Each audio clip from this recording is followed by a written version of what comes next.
Alors, pour l'église de Mont-Bellevue, juste des petites nouvelles rapides, ça va. Le Seigneur est à l'œuvre. Ça fait maintenant, je pense, 9 ans depuis qu'on est à Sherbrooke. Avant, on habitait à Ottawa. On a laissé la capitale pour venir servir le Seigneur à Sherbrooke. Et Dieu nous avait convaincus qu'il fallait qu'on bouge. Alors, cette année, c'est notre 9e année depuis qu'on sert à l'église du Mont-Bellevue. Et le Seigneur est à l'œuvre. Nous avons vu de toutes les couleurs. Ce n'est pas toujours évident, mais nous avons vraiment la conviction que c'est là que le Seigneur nous a appelés pour le servir. Et l'Église est en train de grandir. Il y a de nouvelles personnes, hein, des nouveaux visages qui arrivent. Et puis, ça grandit. Et puis, on dit toujours petit nombre, petit problème, grand nombre, grand problème. Mais Dieu est à l'œuvre. D'accord? Dieu est à l'œuvre. Et en septembre, on aimerait ça commencer un nouveau curriculum sur être disciple de Jésus. Et on s'est rendu compte que l'on peut passer beaucoup d'années à être dans l'Église, puis bon, on écoute des messages, mais c'est important de revenir à la base qui est d'être disciple de Jésus, de vivre comme disciple de Jésus et de faire des disciples pour Jésus. Parce qu'on s'est rendu compte qu'il y a des personnes qui viennent, qui partent. Et puis, bon, voilà, la ville de Sherbrooke, c'est une ville d'étudiants où il y a des gens qui arrivent quand ils passent 2-3 ans. Et après, ils partent. Ils repartent dans leur milieu. Et là, on s'est rendu compte que, oh, OK, donc on ne peut pas fonctionner comme on a l'habitude de fonctionner parce que il faut les équiper. Comme ça, quand ils retournent chez eux, comme ça, ils peuvent être un missionnaire dans leur milieu, pour être eux-mêmes aussi disciples de Jésus. Donc, on va vous demander de prier pour nous. Vous savez, tout changement, vous savez, dès qu'il y a un petit changement, c'est pas toujours évident le changement, hein? Hein? Nous, les humains, on n'aime pas le changement. Alors que la parole de Dieu nous dit, soyez toujours renouvelés dans notre intelligence. Oh, oh. Donc, on a un gros problème. Pourquoi on a un gros problème? On est appelé à être toujours transformé à l'image de Jésus, mais on n'aime pas le changement.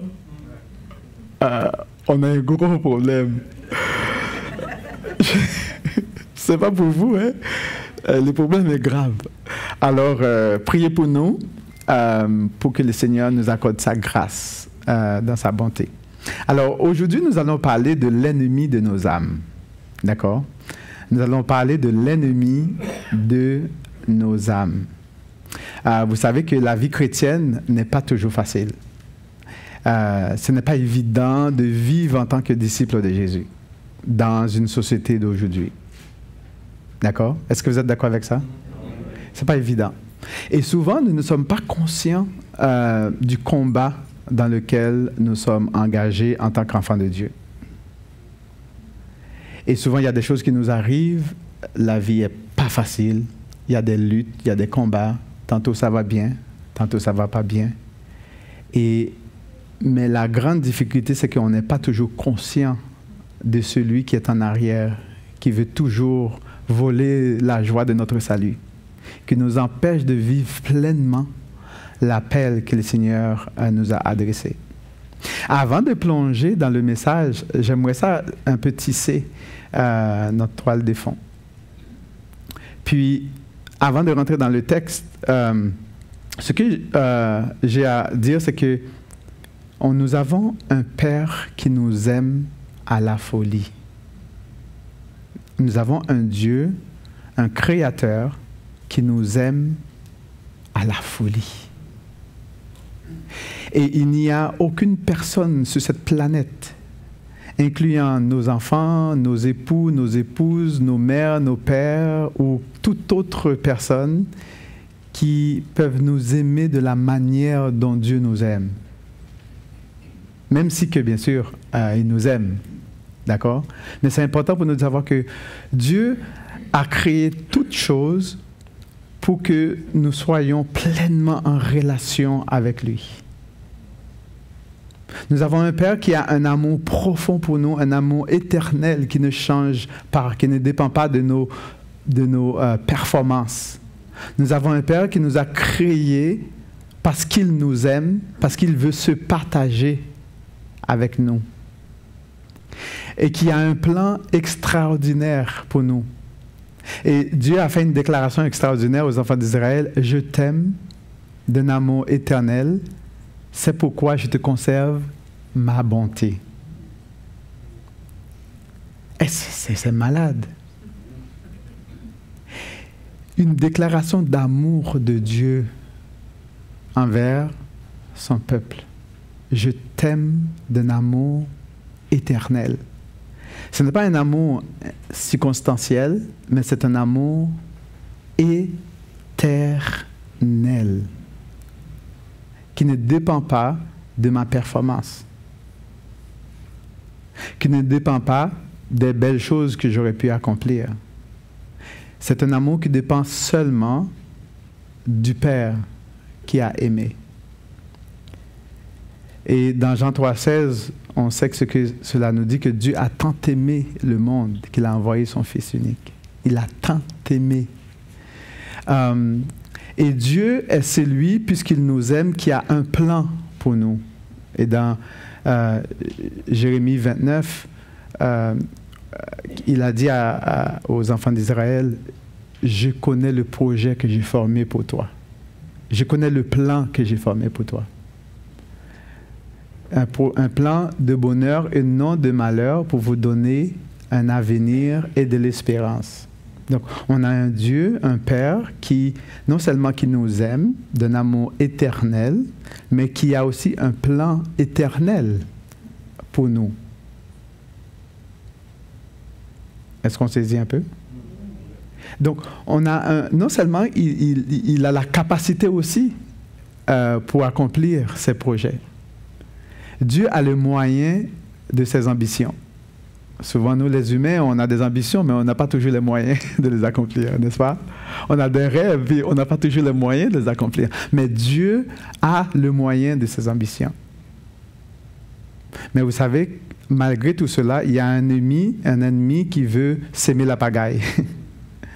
Et là où Dieu veut agir, il y a toujours un ennemi qui veut multiplier ce dessein maléfique pour détruire le projet de Dieu, pour nous déconnecter avec notre Père qui nous aime par tous les moyens que possible. Et c'est pour cela d'ailleurs que dans la vie de tous les jours, vous avez autant de difficultés. C'est pour cela que nous avons autant de difficultés, parce qu'il y a un ennemi qui est en arrière de ça. Et l'apôtre Paul a voulu attirer notre attention que du combat spirituel auquel nous faisons face à tous les jours. Et il a écrit aux Éphésiens, je vais vous demander d'ouvrir votre Bible dans Éphésiens 6, donc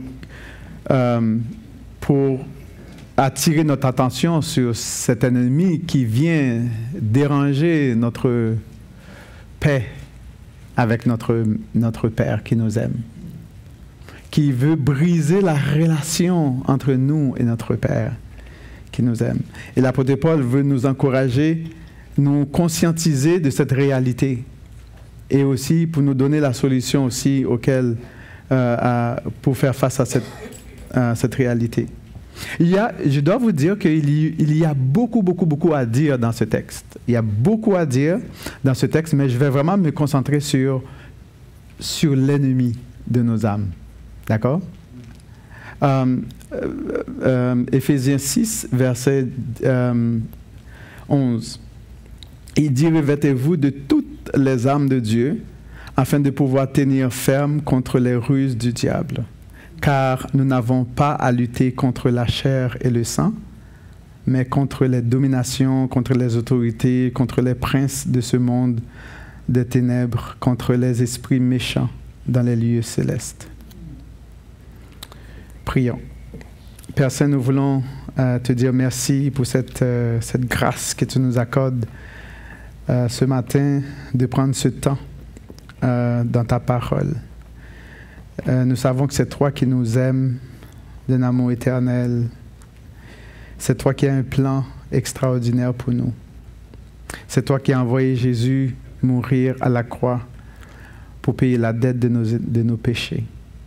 C'est toi, éternel Dieu, qui a permis que ton Fils paie un prix lourd pour nous réconcilier avec toi. Et nous prions, Seigneur de Père, que le Saint-Esprit puisse diagnostiquer dans notre cœur en ce moment tout ce qui n'est pas de toi. Nous prions que tu puisses nous donner une prédisposition à recevoir ce que tu as à nous dire en ce moment. C'est dans le nom puissant de Jésus que nous prions ainsi. Amen. Alors, il se peut que je n'ai pas terminé ce que j'ai à dire, donc vous devez m'inviter une autre fois. si je n'ai pas la chance de terminer. Donc, ce que nous voyons dans le texte que nous venons de lire, l'apôtre Paul nous dit clairement que nous n'avons pas à lutter contre la chair et le sang. Il a dit vraiment aux Éphésiens, c'est pour conclure un peu le texte, nous n'avons pas à lutter, sa lettre, à lutter contre la chair et le sang. Ça veut dire quoi? Ça veut dire que notre combat n'est pas contre notre prochain. Notre combat, ce n'est pas contre nos époux, ce n'est pas contre nos épouses, ce n'est pas contre ton frère, ce n'est pas contre ta sœur, ce n'est pas contre ta femme, d'accord? Ce n'est pas contre ton mari, ce n'est pas contre ton collègue de travail, ce n'est pas contre ton patron, ce n'est pas contre ton voisin. Ton voisin n'est pas ton ennemi. Ton boss n'est pas ton ennemi. Et la personne qui est autour de toi n'est pas ton ennemi. Bien que, oui, bien sûr, la personne n'est pas parfaite, comme nous ne sommes pas parfaits, d'ailleurs, mais ce n'est pas ton ennemi pour autant. Et j'aimerais ça que tu puisses dire à la personne à côté de toi que ton ennemi n'est pas humain. Ton ennemi n'est pas humain.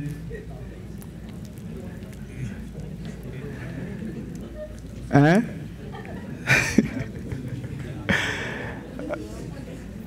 Je ne sais pas si vous avez des problèmes avec des gens. D'accord? Ton ennemi n'est pas humain. Ta femme n'est pas ton ennemi, ton mari, ce n'est pas ton ennemi, ou peu importe la personne avec qui on peut avoir quelle que soit la chose, ce n'est pas ton ennemi. Souvent, quand on a le mauvais diagnostic, mauvaise solution. Il y a une situation, lorsque je venais d'arriver à Sherbrooke, il y a à peu près 7 ans, il y avait une personne qui est allée voir un médecin. D'accord? Et cette femme-là toussait. Elle toussait. Et puis, bon voilà, le médecin l'a vue. Il a dit, « Ah, madame, vous avez, on pense que vous avez une infection. » Bon voilà, quand on est enrhumé, bon voilà, infection, on donne de l'antibiotique à cette madame. Le médecin avait fait des tests, et puis après ça, le médecin est parti en vacances. De belles vacances. Puis la madame prend de l'antibiotique pendant 10 jours, espérant qu'elle allait s'améliorer. Mais 10 jours plus tard, madame s'est empirée. Et le médecin était en vacances. Et là, qu'est-ce qui est arrivé? Encore quelques semaines plus tard, le médecin, on n'avait pas encore eu de résultat du médecin. On a dit, il faut voir un autre médecin. Le médecin est allé beaucoup plus en profondeur. Là, plusieurs semaines se sont écoulées. Donc, le cas de la madame s'est empiré. Qu'est-ce qui est arrivé? Madame avait cancer du poumon. Le cancer du poumon, puis ça n'a pas duré 1 mois. Capote, fini. Mauvais diagnostic, mauvaise solution. Mauvais diagnostic, mauvaise solution. Et quand nous pensons que dans notre combat de tous les jours, que c'est l'autre qui est notre ennemi, mauvais diagnostic, mauvaise solution. Et souvent, nous pensons que c'est le prochain qui est notre ennemi. Ce n'est pas le prochain qui est notre ennemi. Là, on a les mauvais diagnostics. Et l'apôtre Paul nous dit que nous présente la nature de l'ennemi. Et il nous dit que notre vrai ennemi n'est pas humain. Notre vrai ennemi, ce n'est pas la société, même si que cette société est en décadence, même si qu'il y a des lois. Le gouvernement, ce n'est pas ton ennemi. D'accord? Et même si ça passe des lois bizarres, qu'on n'est pas d'accord, mais ce n'est pas notre ennemi. Les partis politiques ne sont pas nos ennemis. Bien que, bon voilà, ils ont des agendas différents, mais ce n'est pas notre ennemi. L'apôtre Paul nous dit qu'ici que notre ennemi est surnaturel, ce n'est pas un ennemi physique. Et on parle de principautés, on parle des autorités, on parle des dominateurs, des ténèbres, on parle des puissances spirituelles, de méchanceté, on parle des démons sous l'autorité de Satan. Et ce matin, on va vraiment beaucoup plus parler de ce chef-là. Et c'est important pour nous de comprendre. Souvent, nous ne prenons pas la peine de savoir c'est quoi la philosophie de cet ennemi. D'accord? Est-ce que vous avez déjà pensé de la philosophie de cet ennemi? Est-ce que vous vous êtes déjà demandé, mais comment Satan, lui, il me voit? C'est quoi sa perception de moi? Parce que vous savez qu'un ennemi, l'ennemi a une perception de nous. Il apprend à nous connaître pour pouvoir bien nous atteindre. Il y a une guerre maintenant en Ukraine, comme vous le savez, les Russes, les Ukrainiens, et puis d'autres, chacun veut tirer la chose de son côté. Puis vous savez que celui qui connaît mieux son ennemi, c'est celui qui va gagner. Même si l'ennemi le plus fort ne veut pas dire que c'est lui qui va gagner. Le plus faible peut gagner. En autant, si le plus faible a les meilleures informations que celui qui est le plus fort, c'est celui qui a le meilleure formation, les meilleures données, qui va gagner la guerre en Ukraine. Et c'est pour cela que ça continue comme ça. Tout le monde pensait que, bien sûr, que la Russie allait écraser l'Ukraine. Mais jusqu'à maintenant, ça continue encore. Jusqu'à maintenant, ce n'est pas terminé. Donc, c'est quoi la philosophie de Satan de chaque individu sur la terre? Comment il perçoit l'humain? Parce que sur la base de sa philosophie, sur la base de sa connaissance de l'humain, il va élaborer une méthode, une stratégie, un plan pour les attaquer. Vous savez, Satan a une philosophie de l'humain. Comment est-ce que Satan voit l'humain? Pour Satan, selon sa compréhension, l'être humain est un être d'intérêt. Satan définit l'humain comme étant un être purement un être d'intérêt. Tout ce qu'il fait, il le fait par intérêt personnel. C'est comme ça qu'il voit tout le monde. D'accord? Il le fait par intérêt personnel. Il le fait pour des bénédictions. Par exemple, les chrétiens qui servent le Seigneur, on pense qu'ils aiment vraiment le Seigneur. Non, non. Ça n'a rien à voir. Parce qu'on veut être béni. On veut avoir la bonne santé. On veut avoir du succès. On veut que la vie aille bien. Pour lui, dans sa tête, c'est un peu comme ça. C'est pour la bénédiction, pour des intérêts personnels, pour des richesses, pour de la santé, et pour tous, juste son bien-être personnel. Pour lui, c'est comme ça qu'il voit l'humain. L'humain fait tout ce qu'il fait dans le but d'être béni. Il dit qu'il aime Dieu, c'est pour des bénédictions. C'est comme ça qu'il voit ça. Alors, si toi, tu étais un ennemi et que tu perçois l'autre comme ça, qu'est-ce que tu aurais fait pour le déconnecter de son Dieu? Hein? Ah, facile. Oui, on peut l'enlever, mais... Ah ben, tu lui donnes tout ce qu'il veut? C'est ce que tu veux? Je lui donnerai tout ce qu'il veut? Est-ce que c'est pas ça qui se passe dans la société d'aujourd'hui? Ben, tu veux de la connaissance, je te donne la connaissance. Tu veux de la richesse, tu veux la belle vie. Tiens. Puis regarde notre société, plus qu'on est dans une société qui avance, plus que les gens se détournent de Dieu. Ils ont tout ce qu'ils ont, ce qu'ils veulent. Ils ont le plaisir, donnons-leur du plaisir. Si c'est du divertissement, donnons-leur du divertissement. Vous savez, si vous allez à la pêche, je ne sais pas s'il y en a des gens qui font la pêche aujourd'hui, ici. S'il y en a qui vont aller à la pêche, vous pouvez prendre l'hameçon. D'accord? Si vous ne mettez rien dans l'hameçon, vous pouvez aller pêcher pour l'éternité. Vous n'allez jamais prendre un poisson. Est-ce que vous êtes d'accord avec ça? Mais si vous voulez prendre un poisson, qu'est-ce que vous faites? lui donner un petit quelque chose. Mais c'est exactement ce que cet ennemi fait, sur la base de sa connaissance de l'être humain. Pour lui, nous sommes des êtres d'intérêt, alors on va répondre à vos intérêts. Donc, c'est sa philosophie, et donc, sur la base de cette philosophie, il va développer maintenant sa méthode. Là, vous allez me dire, mais Jean-Marc, d'où est-ce que vous avez trouvé que Satan voit que l'être humain est un être d'intérêt? Ah, vous allez peut-être me dire, ben, est-ce que c'est dans la Bible, ça? Ben oui, c'est dans la Bible. Et Job nous donne le livre de Job nous donne une bonne idée. Comment est-ce que Satan a vu Job? On nous dit que Job était un homme intègre, un homme qui craignait Dieu, qui l'aime Dieu. Et là, dans Job 1, regardons on va donner une petite texte, vous pouvez regarder dans Job 1, d'accord? Job 1, versets 6 à 11, je vais lire pour vous ces quelques versets-là. On nous dit, « Or, les fils de Dieu vinrent un jour se présenter devant l'Éternel, et Satan vint aussi au milieu d'eux. Et l'Éternel dit à Satan, « D'où viens-tu? » Et Satan répondit à l'Éternel, « De parcourir la terre et de m'y promener. » Et l'Éternel dit à Satan, « As-tu remarqué mon serviteur Job? Il n'y a personne comme lui sur la terre.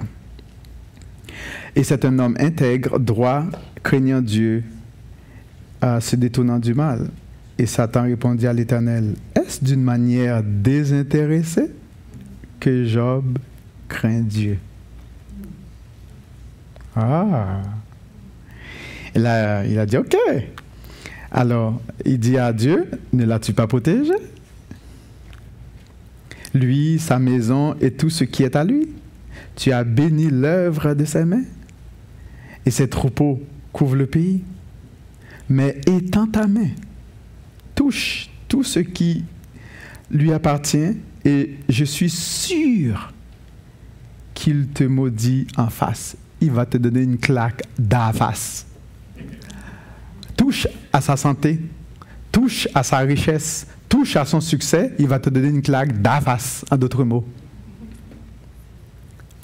Pourquoi est-ce qu'il dit ça à Dieu? Parce que lui, dans sa philosophie, dans sa perception, il faut dire que Satan, c'est un scientifique.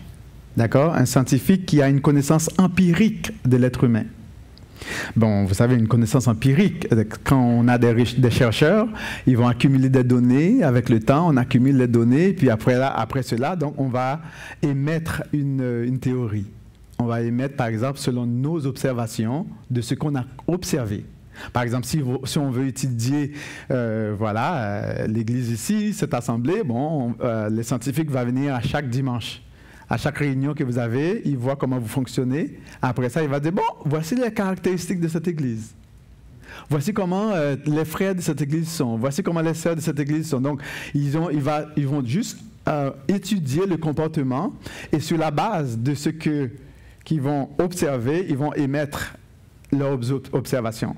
Et vous savez, Satan a une connaissance empirique de l'être humain. Et il a beaucoup d'années d'expérience là-dedans, dans ce domaine. Hein? Il a beaucoup d'années d'expérience, donc il voit que l'être humain est un être d'intérêt.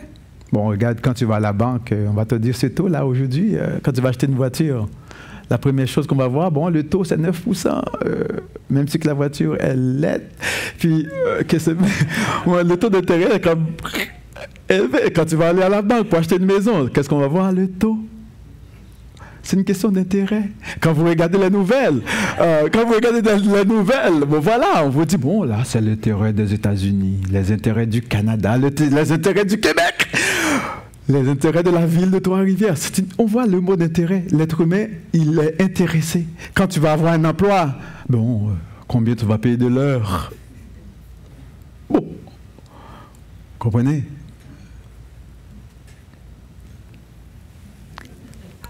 Hein?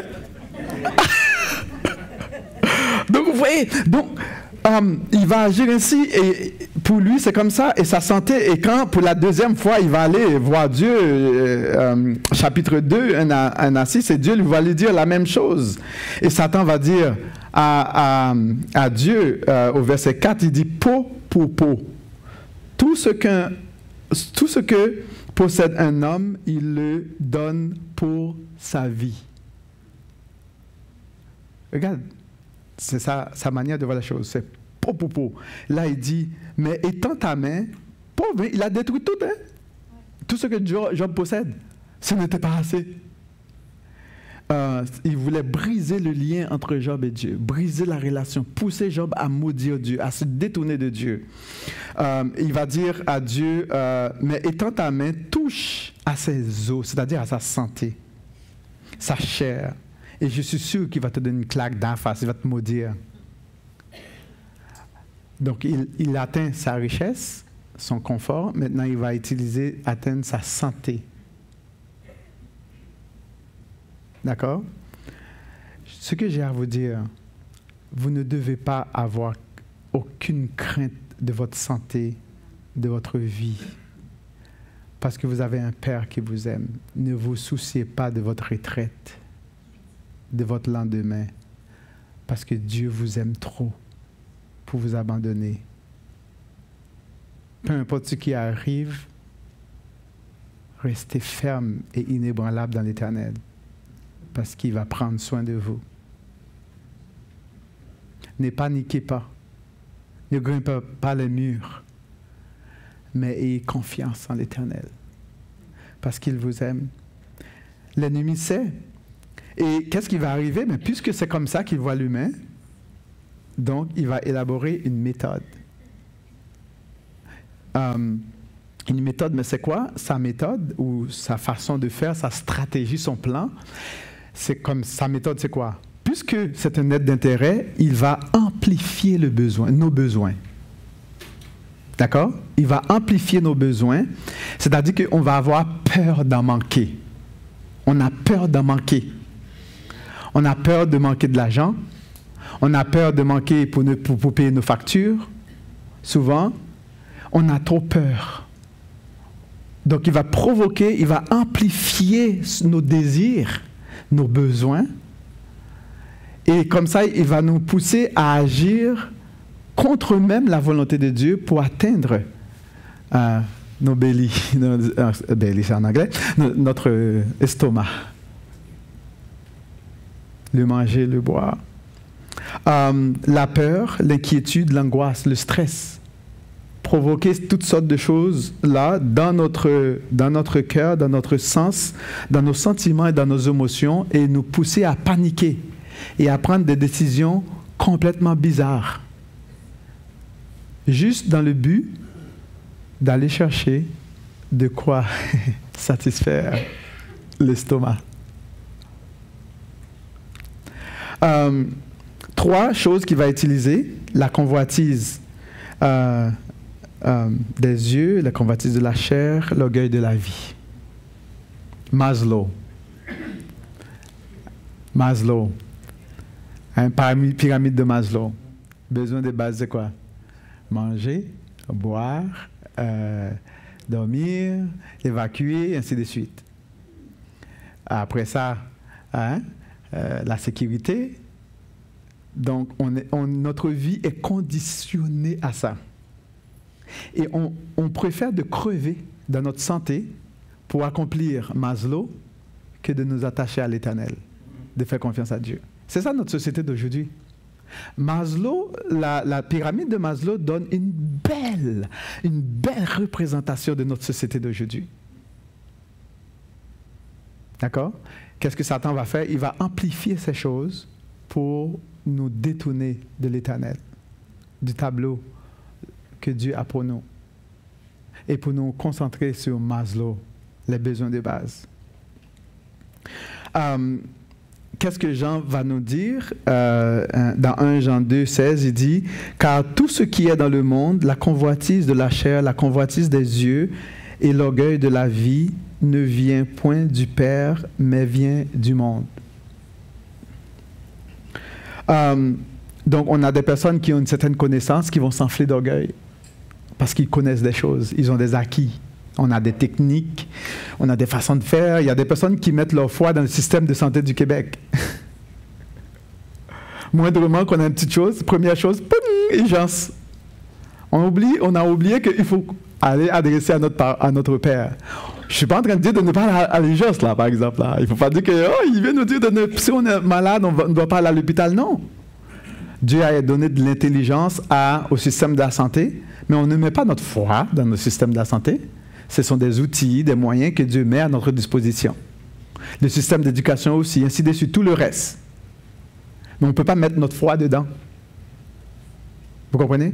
Donc, c'est un peu ça. Donc, l'ennemi va amplifier les choses. Premier exemple que nous voyons dans Genèse 3, verset 6, et pour voir comment ces méthodes qu'il utilise, la convoitise. La convoitise, c'est quoi? C'est un désir intense d'avoir, de posséder quelque chose. Donc, c'est amplifier les émotions, les sentiments, au point qu'on n'est plus capable, on est comme envoûté, là, on n'est plus capable d'utiliser notre sens logique, là. D'accord? Genèse 3, 6, qu'est-ce qu'on voit ici rapidement? Elle a vu que l'arbre était bon à manger. Hein? Convoitise de la chair. C'était bon à manger. Ah! Le ventre. On va satisfaire le ventre. L'estomac. Deuxième chose, agréable à la vue. Oh, c'était beau. Hein? Convoitise des yeux, précieux pour ouvrir l'intelligence, l'orgueil de la vie. Il les prend avec ces trois choses.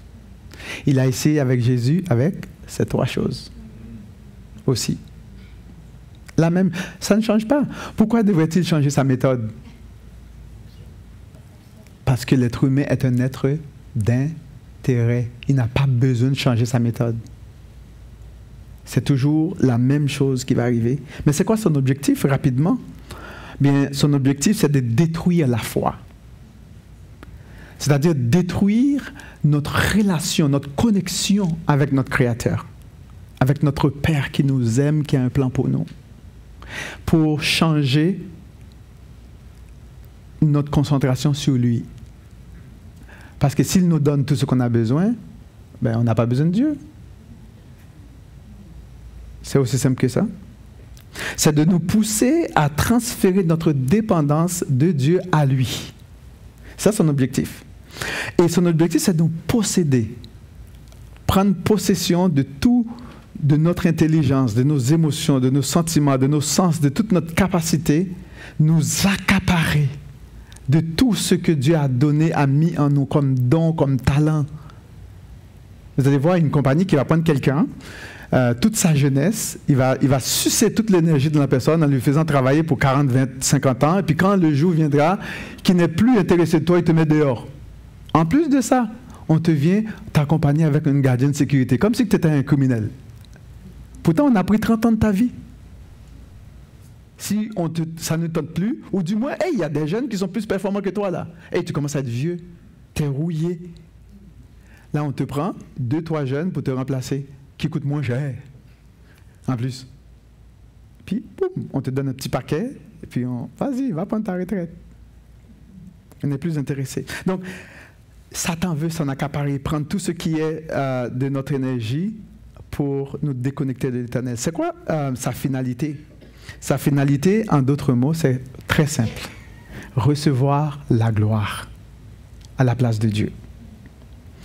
Matthieu 4, 9, il dit, qu'est-ce qu'il dit à Jésus? Je te donnerai toutes ces richesses, ces choses, si tu te prosternes et m'adores. Voilà la finalité de cet ennemi. Nous déconnecter de Dieu, si on n'a pas le temps pour Dieu, mais on a le temps pour tout le reste. On n'a pas le temps pour servir Dieu, on n'a pas le temps pour prendre soin de nos époux, de nos épouses, de nos enfants, pour investir ce qui est nécessaire dans leur vie. Mais si on n'a pas le temps pour Dieu, ben Satan, il reçoit tout ce qu'il... Quand Dieu n'est pas adoré, automatiquement Satan est adoré. Là, on va me dire, mais non, je n'adore pas Satan. Ouais. Si on n'a pas le temps pour l'Éternel, Satan est adoré. Si on n'a pas le temps pour la prière, on n'a pas le temps pour le jeûne, pour l'étude de la parole de Dieu, pour le service de la parole de Dieu, pour nous consacrer à être disciples de Jésus et faire d'autres disciples pour Jésus, si nous ne sommes pas intéressés au développement spirituel de nos bien-aimés dans l'Assemblée, mais automatiquement Satan est glorifié. Parce qu'il nous empêche de faire ce que Dieu nous demande de faire. Automatiquement, quand on ne fait pas ce que Dieu nous demande de faire, il est glorifié. Il n'a pas besoin de nous empêcher. Il peut nous laisser aller à l'église. Il n'a pas besoin de le faire, de nous empêcher de venir à l'église. Mais il peut accomplir son projet pareil. Mais qu'est-ce qu'il peut faire, par exemple? C'est de nous empêcher d'obéir à la parole de Dieu. Nous empêcher de nous concentrer sur ce à quoi Dieu nous appelle à faire.